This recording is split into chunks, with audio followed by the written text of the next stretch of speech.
Well, if Trump is defeated, he will not accept the result, and will do everything he can to try to prevent that count on, I think it's January 5th this year, where they're certifying the presidential electoral votes. The difference between 2024 and 2020 is that he's not president. And he doesn't have the kind of levers of power that he was fully able to exercise to try to prevent a Biden victory in the Electoral College. He failed to do that, but he came closer, I think, than we think. And it's apparent, in fact, from things that have come out over the last few months, and even after the 2020 contest itself, he tried to pull out all stops to try to prevent that outcome. He will do that again, but not from the kind of position of power that he had back in 2020 and early 2021. If Trump is elected, what we will find is colossal change. I've referred to it in other interviews as burning down the house, in effect. And so voters, I think, are faced with a situation where they can either vote for the status quo with some incremental changes to it, but pretty much the same as the Biden administration, versus really radical changes at the national level, particularly if Trump is in control or the Republicans are in control of the Senate and the House.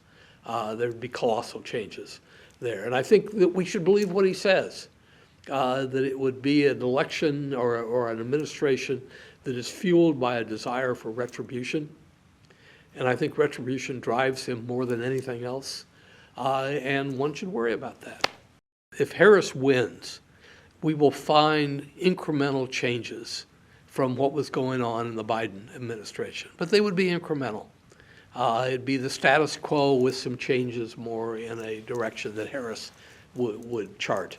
I think changes in pressures on Israel, but probably behind the scenes, not so much blatantly in the public.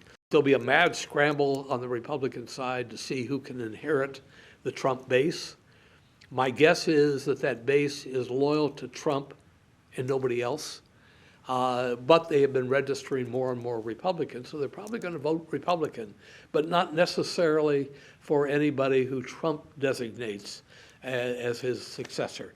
And who is his successor going to be? It could be Donald Trump Jr., it could be J.D. Vance, just because things are so close in 2024, and it's so hard to predict what's going to happen should Trump lose. If he wins, I think we know what is going to happen. He has said it himself, and it's going to be a really tumultuous 4 years in the United States, particularly if he has control of the Senate. And if he has control of the House, he will have what we call a trifecta, where all three branches of the federal government are in Republican control. And even for that, there would almost be nothing that could prevent him from doing what he wants to do.